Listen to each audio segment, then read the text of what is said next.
We're back on Project Jigsaw, the curvaceous, bodacious, 1960s inspired vintage supercar that you've all come to know and love. This week, I'm gonna be working on the nose of the car. It's in many pieces right now, and I wanna get it welded together and get this car to look less like a jigsaw puzzle and more like Jigsaw should look like, I guess. I don't know where I was going with that one. And I'm gonna work on the rear of the car.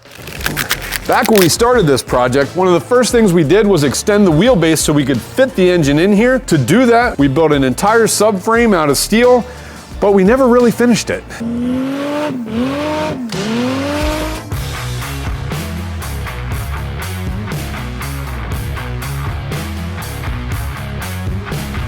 There are a lot of parts that were never finished being welded. There's ends that never got capped. There's gussets that were never cut out and welded in. And on top of all that, it's bare metal. And because we decided to drive it in the snow, it's rusty. So we need to fix all of those things. Worth it. It was worth it. You know what? Morale is a huge part of any project, and driving that car when we did was huge for our morale. A lot of the work that we want to do on our subframe is going to be much easier out of the car, but I want to weld in a few more gussets before I do that to lock everything in place, and then we'll get it out, clean it up, and finish the welding. I really want to try and get some gussets in here before I pull it out, because I'm concerned it might pull or spring when we unbolt it, and if I put gussets in after that, it's never going to get back into the position that it's in now. If I'm going to put some gussets in, I want to clean the rust off from anywhere that's going to be hidden by the gusset after I'm done. So cleaning the rust is going to be one of the first things I have to do. Yeah.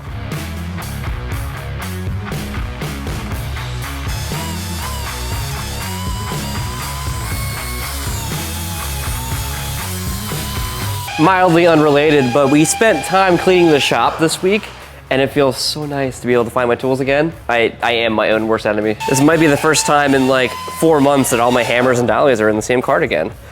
Cardigan? I don't think, there's no way this is going to fit into the sandblast cabinet. No, there's no way. It's way too big. Because I'm actually thinking, we talked about taking this down to work on it. And like I said, I want to have it in place when I weld in the gussets, but a lot of this cleanup work would be much easier not here. It might actually be easier to unbolt it, get it cleaned up, and then bolt it back in. Because when we do, we don't even have to hook the suspension components back up. Yeah, because they're not located. Yeah, just bolt it in place, then weld in my gussets, and then take it down again. Then we can use the acid to get the rust off. Yeah, and then I don't have to lay under the acid while we do that. Oops, wrong way.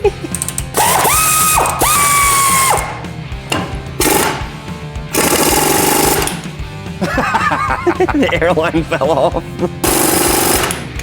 What is wrong with this thing? Of course, it doesn't fall off the time I film it. Yeah. Remember, kids, always use a brass punch when it involves anything sensitive.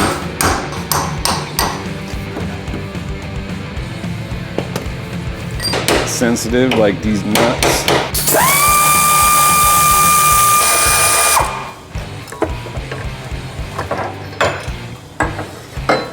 Oh yeah, our tuning fork.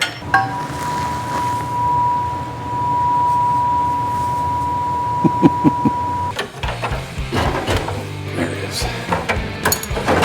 That's what you want in a supercar though, right? A nice tight suspension? That's right. That's what they mean, right? Yeah, that's exactly what they're talking about when they talk about a tight suspension.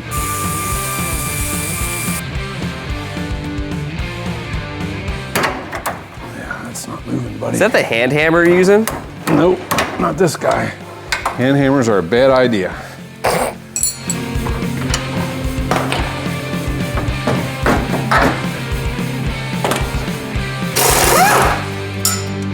There we go.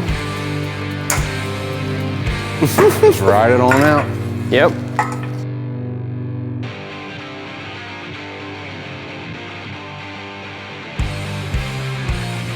You know, it's funny, we made that, right? And then this is the first time I've ever seen it out of the car.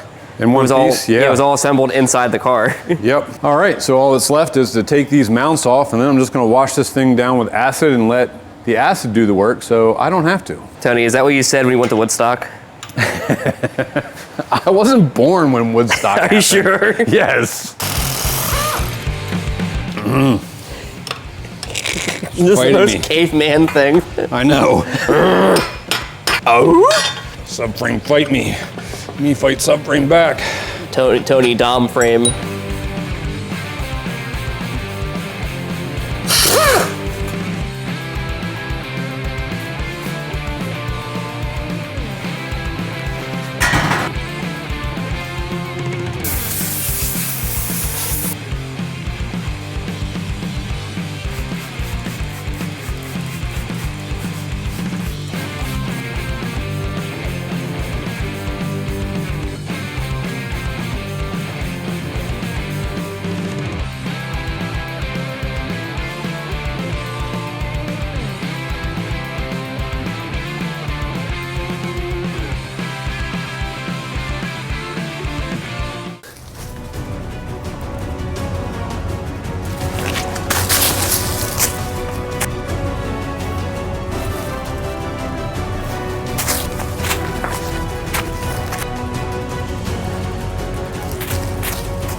We made it back in one piece, Roger. Right now on Eastwood's site, you can find crazy deals for their Worship of Tools event, which is a celebration of the tools that help us do our work every day. You've probably noticed that we work with Eastwood a lot. We stand behind their tools because their tools support us in the work we do every day. So go to their website now. You can click on the link down below. Check out all the deals that they've got going on tools. You can support them. They support us. You'll see more videos. Everybody wins. So on the nose, we have this top panel running across with the headlights and in front of the radiator exit, I'll call it.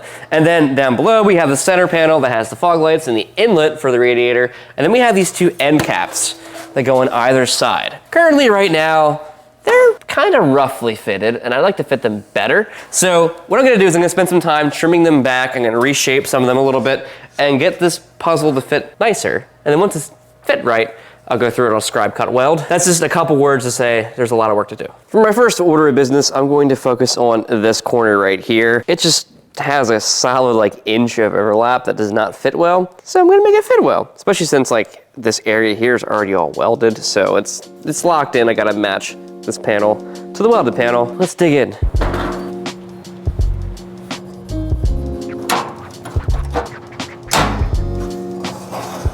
Gonna trace the outline of the panel on the back side since the panel's on top of everything else. Then I can kind of know what I can trim off.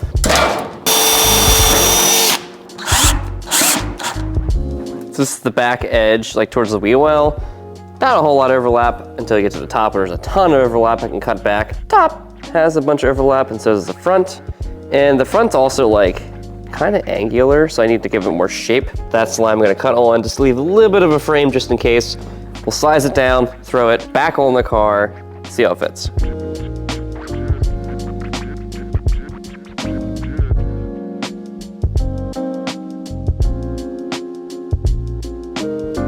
Let it be known, I'm taking the time to throw my scraps away instead of putting them on the floor. I'm trying to actively better myself and build better habits, and if I don't put it on camera, then I won't be held accountable. So I'm sure Tony will expose me not putting things away sometime soon, so I need to get ahead of that. I need to just be better.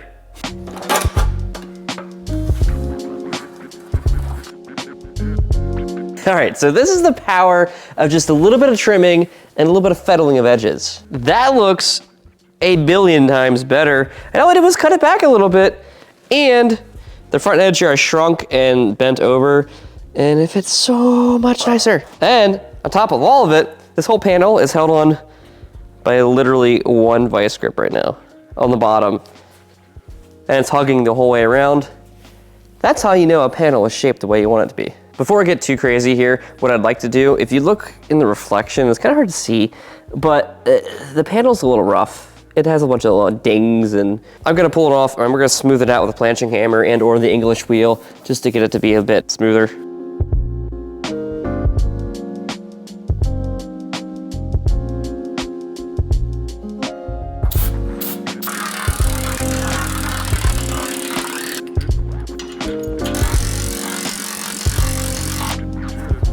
That is so much better. It's amazing what the planishing hammer can do with a little bit of patience and some panel lube and the right dies. Magnificent.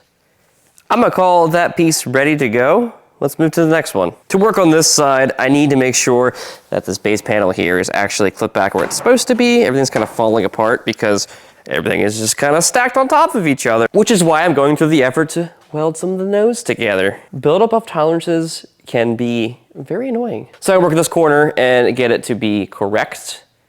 Hopefully it goes just as smoothly as the first one did, because the first one went way smoother than I thought it was going to. All right, here's the before fit. Just like the other side, pretty big overlaps going on here. I'm gonna fix it.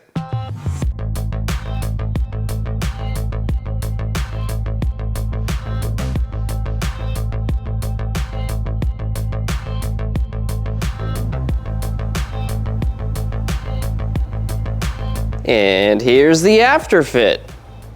Much better. Now, it's time to work on the nose panel up there. I'm going to pop the panel off first because I'm pretty sure this panel where it drops down is not a smooth straight line. And it's really important to have a nice straight line to weld, not one's all wavy and has a bunch of things going on. So I'll pop it down and show you what I mean.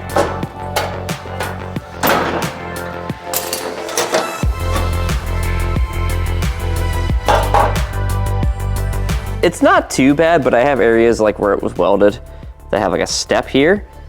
And you don't really want to have that when you're mating panels together to weld them. So I'm just gonna skim down across here with a belt sander or a grinder, get it nice and level. Also, I'm gonna hammer and dolly some too, because like this has like a big indent into it. So it should be a nice smooth arc that can match to that. And then we'll scribe it and cut it back.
So I left these tabs on the nose of the panel here so I can align it back to where it was.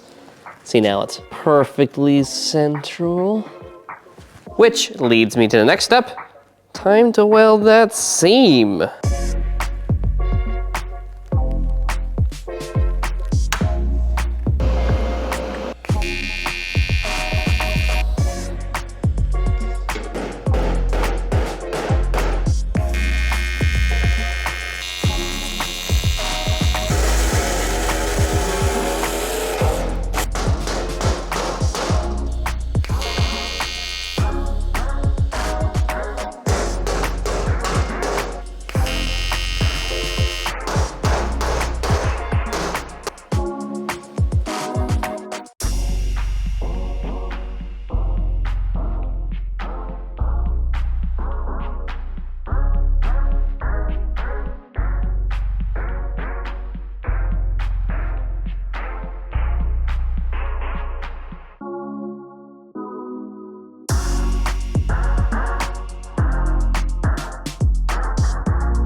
Where are you going, Tony? Chernobyl? After this, first I want to sandblast our subframe. The acid did a pretty good job, but there's some spots where we're going to be welding that had some heavy scale and we got to get that off. So the fun of all this is we have a really nice big Eastwood blast cabinet, but it is not that big.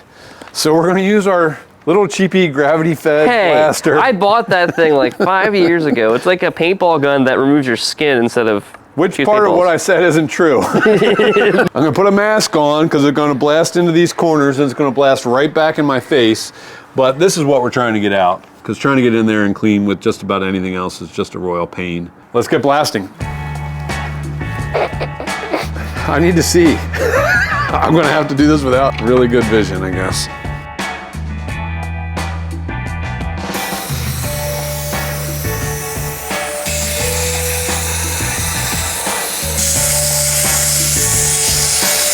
I can tell you I made one mistake. What's that?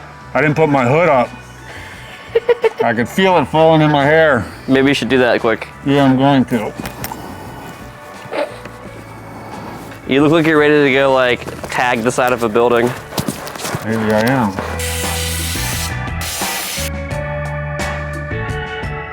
It goes out a lot faster than it goes in. Well, everybody, it seems like Tony and I are learning a lesson this week, or maybe multiple lessons. Experience is what you get when you don't get what you really wanted. Yeah. What we really wanted was for this to be done quick and easy, and to drive the car. Yeah. Which we did get that. But almost a year ago now, actually, we got to drive this car, and it was a blast. And unfortunately, this all was bare metal, so it got a little crusty. Speaking of blast.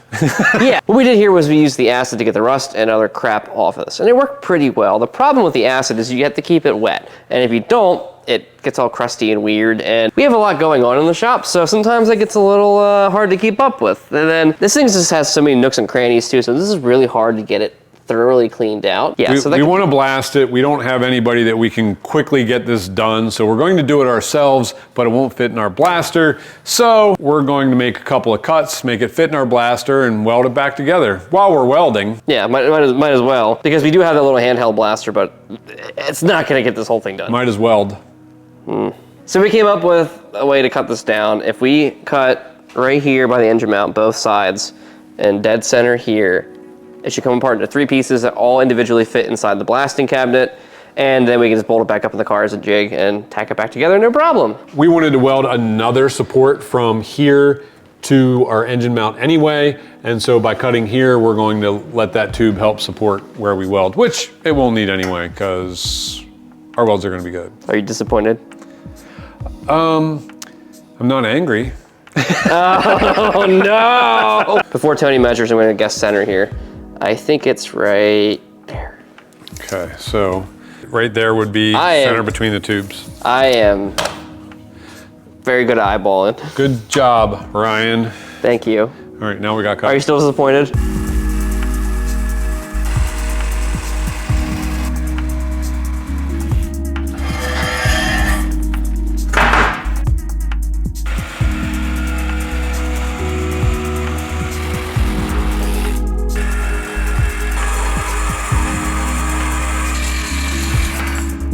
That should fit in the blaster now. Mm-hmm. All right. Don't walk by the box tower I'm trying to hide. I'll get to it eventually.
So we have the subframe blasted, bolted back on the car, got to weld it back together, and then we can start our work.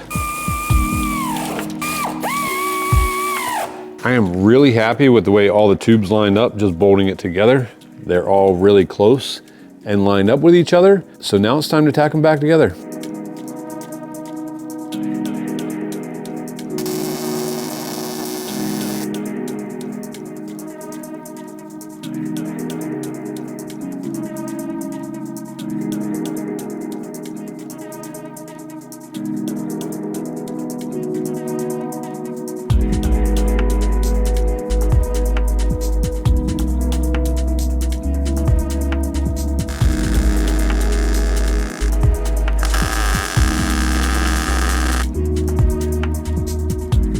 The front panel is now welded on, which I'm very excited about. This car is starting to look like a real car now. I mean, it kind of already did, but the little fiddly bits are starting to look better. The nose just looks so much more crisp now. And yes, I know my welds aren't the most consistent things in the world, but they have good penetration. They're looking a lot better than when I first started welding aluminum on this car, so I'm pretty proud of myself. And I'm not trying to make it perfect dimes, I just want it to stick, because ultimately it's all gonna get planished and ground down to nothing anyway, so I don't need to worry about it. All right, on to the next thing, which are the caps on the ends of the nose. It's basically the same thing. I'm gonna mark the back side of it, cut it back even shorter, and then we're gonna butt weld it just like it did the front.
That should do it. Looking crispy.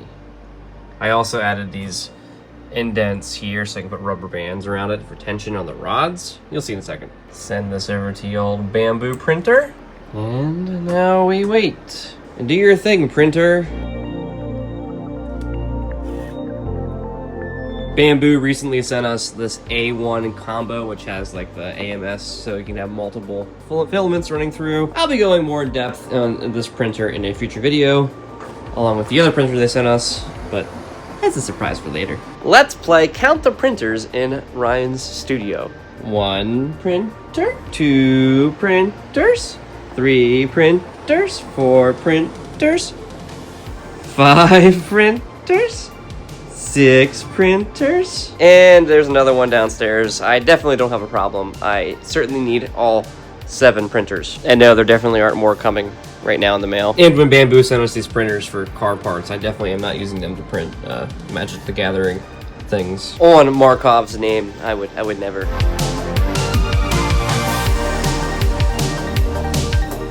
I cut out a little poster board gusset template, measured the angle and both legs, and now I can go over to the shape library on our Eastwood plasma table and put in all the information. 75 millimeters and 75 millimeters, 108 degrees. It looks very much like our gusset.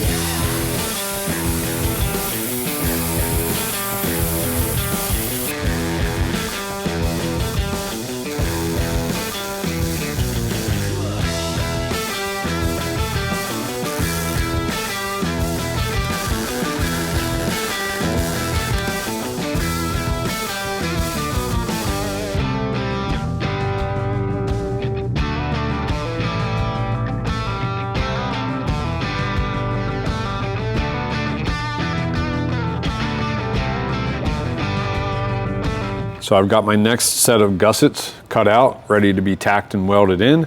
And the other thing I'm doing while I do that is coming back and welding stuff that we didn't get to before. So this side was partially welded. This side was not welded at all. Now they are. This side was welded. This side was not. So now it is. So we're getting everything buttoned up like it needs to be.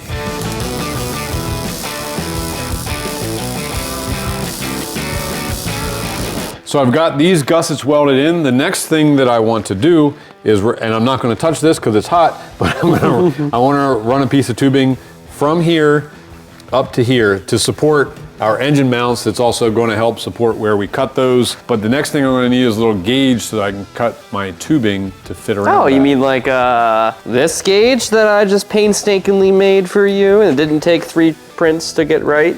Yep, that's the one. On video, it was only 1 print, so according to YouTube, I got it perfect first try. But that way, when we want to fish mouth into another piece of tubing, we've got the gauge. Heck yeah. That gonna work for you? Oh yeah, that'll do it. That's way better than what we had, which was nothing. That's my mentality for most things. Actually, we had one of these just for a different size tubing.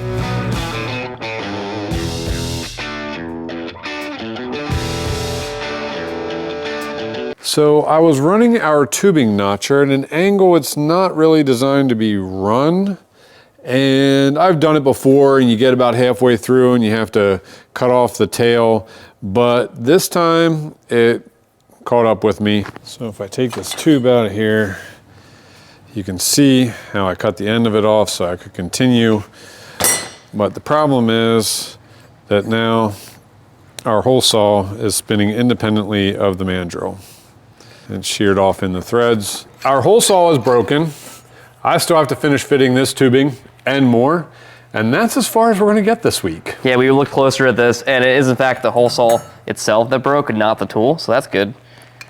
But we're out of hole saws. That's our last one, unfortunately. And it's also our last bit of time. And I also ran out of time. I did not get this side welded on quite yet, and I don't really want to rush it because we are currently self-filming and I am editing the videos. And I still finished editing this video and it comes out in like, I don't know, 12 hours. That's it, Pop. So check back next week for some more fabrication fun, and thanks for hanging out in the shop with us.